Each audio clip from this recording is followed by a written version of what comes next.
تو سیدنا امام حسین رضی اللہ تعالیٰ عنہ 100% دین بچانے کے لیے اپنا اور اہل و عیال کا اور سب کا خون پیش کر رہے تھے. تو آپ سے محبت کا یہ تقاضا ہے کہ یزید کے لیے کسی طرح کا کوئی نرم گوشہ ذہن میں نہ ہو. یہاں تک کہ یہ بات حضرت عمر بن عبدالعزیز رضی اللہ تعالی عنہ سے مروی ہے.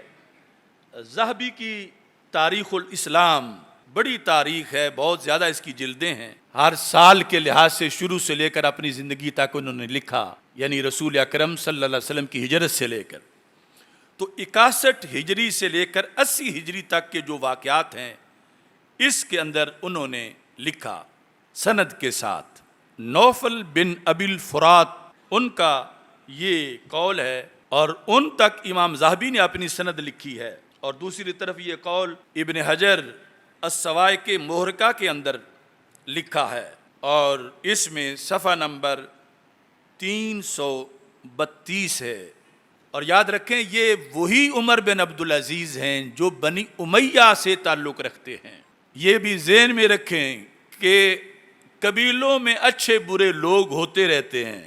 یہ بنی امیہ وہی ہے کہ جس کے ایک شخص کو اللہ کے رسول علیہ السلام نے اللہ کے حکم سے یکے بعد دیگرے اپنی 2 شہزادیوں کو ان کے نکاح میں دیا. اگر یزید پلید عنید مرید خبیث وہ بنو امیہ سے تھا تو سیدنا عثمان غنی جو خلیفہ ثالث ہیں اور رسول اکرم صلی اللہ علیہ وسلم کے دورے داماد ہیں اور دامادوں کی عزت بڑی زیادہ ہوتی ہے اور دامادوں کے خاندانوں کو بھی پیش نظر رکھا جاتا ہے. اور کتنے اصحاب ہیں جن کا تعلق بنی امیہ کے ساتھ ہے. لہذا تھوک سے لعنتیں بھیجنے والے بھی اپنا حشر قیامت کے دن دیکھیں گے. داتا صاحب جیسا بندہ اپنی کتاب کشف المحجوب میں یزید کے مسئلے پر لکھ گئے کیا اخزا اللہ اسے رسوا کرے. اللہ اسے کیا کرے؟ یزید کو اللہ یزید کو اللہ. یہ کس نے لکھا ہے؟ کہاں لکھا ہے؟ اور اگلا ساتھ متصل کیا ہے؟ دون ابی ہے. فرمایا یزید تک رکو، آگے منہ نہ ڈالنا. یہ داتا صاحب کی سنیت ہے، آصف جلالی نے نہیں گڑی. لوگ کہتے ہیں کہ شاید کوئی مسئلہ ہے. ہمیں مسئلہ صرف یہی ہے کہ سنیت کو کوئی نہ لوٹے، سنیت پر کوئی حملہ نہ کرے. جو صدیوں سے مذہب آ رہا ہے اسے ہم کسی کو بگاڑنے نہیں دیں گے، خواہ کوئی چھوٹا بگاڑے یا بڑا بگاڑے. اس کا ہم اللہ کے فضل سے مقابلہ کرتے آ رہے ہیں. ایک چھوٹے سے بگڑے ہوئے آستانے کے مقابلے میں کھڑا ہونا کسی کی مجال آج نہیں نظر آ رہی.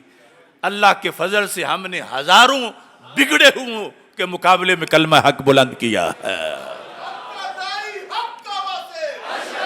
یہ نہیں لبیک لبیک لبیک یا رسول اللہ.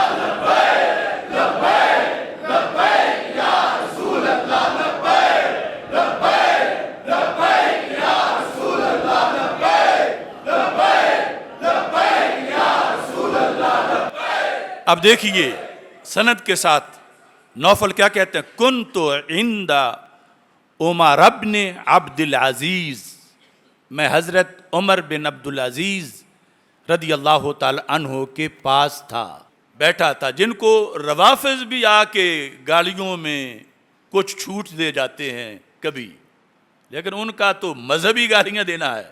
عمر بن عبدالعزیز جن کو بعض نے 5واں خلیفہ راشد قرار دیا، وہ علیحدہ باس ہے.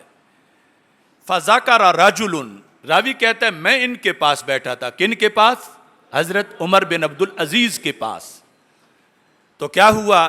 ایک بندے نے وہاں یزید کا ذکر کیا. بنی امیہ کے عظیم فرزند حضرت عمر بن عبدالعزیز جو اس وقت خلیفہ تھے، ان کے سامنے کسی نے یزید پلید کا ذکر کیا، اور ذکر کیسے کیا؟ کہتا ہے قال امیر المومنین یزید، یہ لفظ اس نے بولے۔ اب یہ بھی دھیان رکھنا، میں نے یہ وہ لفظ بول لے نا، کسی نے یہ کاٹ کے کہنا ہے جلالی کہہ رہا ہے امیر المومنین یزید یعنی اتنی شیطانیت ہے آج، دیکھ لو آپ، اس نے یزید کو امیر المومنین بنا دیا ہے۔ تو اس بندے نے جو حضرت عمر بن عبدالعزیز کے پاس بیٹھا تھا، اس نے ذکر کیا یزید کا، اور لفظ ساتھ لقب یہ امیر المومنین یزید۔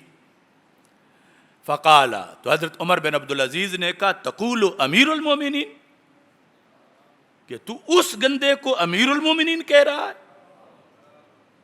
فوراً اسے سزا دلوائی، وَأَمَرَ بِهِ، حکم دیا جلاد کو کہ اس کو 20 کوڑے ابھی ابھی مارو۔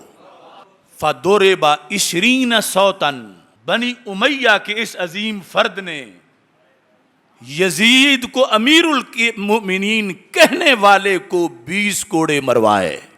لہذا حق مسلک سے پہچانا جاتا ہے، اور اس انداز میں یہ حقیقت ہے، اور اس پر اپنا مسلک رکھنا برقرار، یہ بڑا اس وقت مشکل ہو رہا ہے، کیوں ہم صراط مستقیم والے ہیں، کچھ ادھر سے حملہ کرتے ہیں، کچھ ادھر سے حملہ کرتے ہیں، چونکہ صراط مستقیم کی تعریف ہے کہ وہ درمیان میں ہوتا ہے، سیدھا ہوتا ہے، اور منزل کی طرف جانے کا شارٹ رستہ ہوتا ہے۔ تو اس لیے خوارج، روافض، نواصب، ان سب سے بچاؤ کے لیے ہم ہر کسی کو سامنے رکھ کے پھر اپنا مسلک اور موقف بیان کرتے ہیں۔